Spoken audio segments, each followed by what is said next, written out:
You're listening to a podcast from Cancer.net. This cancer information website is produced by the American Society of Clinical Oncology, known as ASCO, the world's leading professional organization for doctors that care for people with cancer. People with cancer can sometimes find it difficult to sleep well at night, either due to stress and anxiety or as a result of cancer or cancer treatment. But sleeping well can help aid in healing, as well as improving overall quality of life. In today's podcast, Peggy Burhenn, a nurse and professional practice leader in geriatric oncology at City of Hope National Medical Center, discusses several strategies for getting a better night's sleep. ASCO would like to thank Ms. Burhenn for discussing this topic. Hi, my name is Peggy Burhenn. I'm a clinical nurse specialist at City of Hope in Geriatric Oncology, and my role here is I teach nurses about caring for older adults with cancer, but I also spend a lot of time talking to patients about problems that come up as they're undergoing treatment for cancer. So one of the issues that a lot of people are concerned about is they're having trouble sleeping. So that's what I want to talk to you about today. Because when people are having trouble sleeping, it can affect many different parts of your life. Maybe you just feel cranky, or you're not yourself, or you just don't have the energy during the day to get things done you'd like to. It can also affect your treatment because maybe you don't have the energy to participate as much as you want to in your care. And your body needs sleep in order to heal.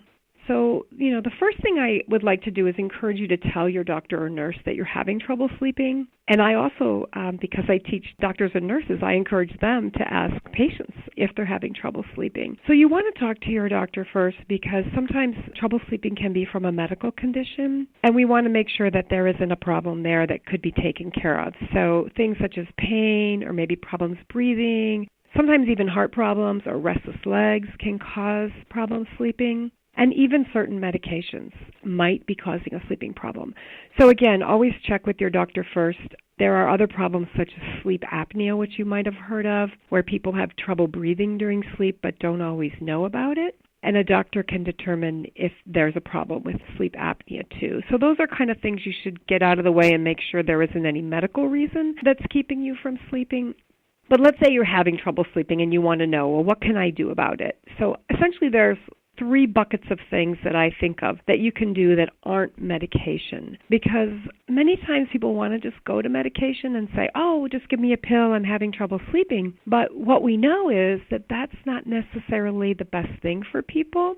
Sleeping pills have a lot of side effects, and many sleeping pills were just developed to be used like on a short-term basis, like for a few nights or a few weeks at the most, and not really ongoing for long term. So we want to find something that's going to work for you that's not a pill. So the 3 things I like to look at are 1, sleep hygiene, 2, relaxation, and then 3, if those types of things don't work, we have something called behavioral therapy. So let's start with sleep hygiene.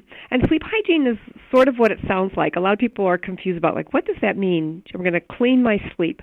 But when you think about something like dental hygiene, what does that mean? That means you are, doing preventative work, right, to keep your teeth in the best shape. So we're going to do the same thing. We're going to do preventative work to keep our sleep as healthy as it can be. So first I look at what are we taking into our bodies maybe that is affecting our sleep. And caffeine is number 1. I encourage people not to have any caffeine after lunch if they're having trouble sleeping, as that can help. And as we age, we get more sensitive to caffeine. So sometimes people might say, oh, well, I've always had caffeine all the way up to bedtime, no problem. But maybe as we get older, we're getting more sensitive to it. So just try having no caffeine after lunch. Also, remember that chocolate does have some caffeine in it too. Alcohol and nicotine can be stimulating, so we want to avoid alcohol and nicotine before bedtime as well. Another thing to think about is light. How much light is there that you're being exposed to during the day? Our bodies like to know that, hey, it's light out in the daytime and that's when I'm awake, and then it's dark at night. So try to get outside and get some natural light, maybe go out for a walk in the middle of the day. The other thing with light is that some people don't realize that TVs and computers, they're a source of light too. So if we're watching TV or using our computers or other handheld devices at night, they emit what's called blue light, and blue light is like daylight. So your body is thinking, oh, it's daytime at, let's say, 10 o'clock at night while you're watching TV. So it's important that we turn off our TVs and our devices probably 1 to 2 hours before we go to bed. Activity can also affect our sleep, and it works both ways, either not enough activity during the day. So depending on what your level of ability is, and talk to your doctor if you need some advice about this, but getting some exercise during the day. So lots of people like to take a walk. That's a very good, easy exercise that most people can do. Or yoga is another good exercise, or even stretching exercises, or even chair exercises if you're not able to walk. So just depending on what your level of ability is. And then not doing, though, exercise too close to bedtime. So try not to do any exercise within 1 to 2 hours of going to bed, because then that's sort of stimulating your body right before you go to bed. I also like to recommend that you create a routine. If we create a routine before we go to bed, it's like training our bodies that, oh, this is time to go to sleep. And the routine will be different for everyone. But let's say, for example, one thing you want to do is go to bed at the same time every night and have a routine right before you go to bed. So maybe you're going to take a warm bath and then brush your teeth and feed the cat and lay down and read for 30 minutes or listen to some relaxing music, and then you're going to go to bed and then wake up at the same time every day. So that's an example of a routine that you might have, but you would create your own routine that you do every single time. So when your body goes to bed, it says, hey, this is the routine and now it's time to go to sleep. Also, it's important to remember that the bed is really for sleeping and for intimacy, but we want to avoid doing all other kinds of activities in bed. Sometimes I talk to people who they pay the bills in bed, they do all their homework or whatever in bed, and we want to just reserve the bed for activities such as sleep. Other things you can do to just promote sleepiness is to make sure your room is dark. So if there's light, a night light or a glare from an alarm clock or something, or a sleep partner that has a light on, try to get as much darkness as you can. If you can't limit those light sources, maybe wearing an eye mask would be helpful. We also know that most people sleep in a cool room. Not cold, but cool, a little bit cooler, but have a light blanket available so that you don't get chilled at night. And the room should be quiet. Now, maybe you're in an area where there's a lot of noise outside or noise inside that's keeping you up from other family members. So if you can get a white noise machine, some people find that helpful so that they don't hear the background noise, or wear earplugs can be helpful too if you're in a noisy place, or let's say you have to go to the hospital. You might want to bring a pair of earplugs. Another thing that can help you sleep is protein at night. So we don't want to eat a big meal right before we go to sleep, but we do want to have a little bit of protein, so maybe a cheese stick or a scoop of peanut butter or cottage cheese. Some little bit of protein that you can have before you go to bed can help and produce sleepiness in many people. So that would be another part that you could add to your routine as well. So those are all considered sleep hygiene things. Again, sort of keeping your sleep house in order. I find that another reason that people don't sleep well is that they're worried about something. Maybe you're very anxious about an upcoming procedure or treatment, or even just day-to-day stress. I mean, how many times have you just laid in bed thinking about something over and over and over again? Oh, I should have done this, or I could have done that, or tomorrow I have to do this. So we all suffer from that from time to time. And relaxation can help with getting those things off your mind. Of course, another good idea is to just write down, if it's a list of something you have to do tomorrow, keep a pencil and paper next to your bed so then you can let it go. But relaxation techniques can be really helpful for producing sleep. Some things that help people relax can be like a warm bath or a hot shower. We talked about that earlier. Or other relaxing activities. So most people have a relaxing activity that they do. Maybe it's reading or prayer, meditation, even just listening to calm music. So if you have an activity like that you like to participate in, that can help you relax before you go to bed.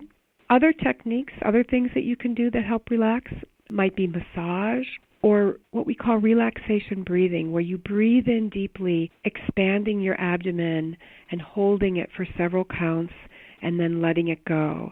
And do several slow, deep abdominal breaths will help relax you.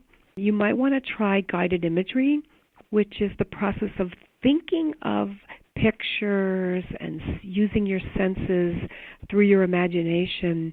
And usually it's guided, meaning someone walks you through it saying, you're in a field or you feel snow. It's some kind of walking you through an image.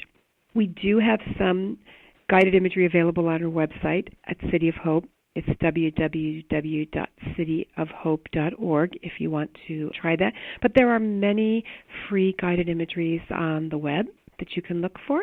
And another technique that some guided imageries include is progressive muscle relaxation, where you relax different muscle groups. So like you relax your feet and then you relax your legs.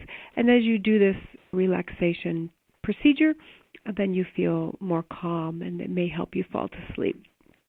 That's kind of in a nutshell what sleep hygiene and relaxation techniques that are used for sleep are. But for most of these to work, you have to give it a little time.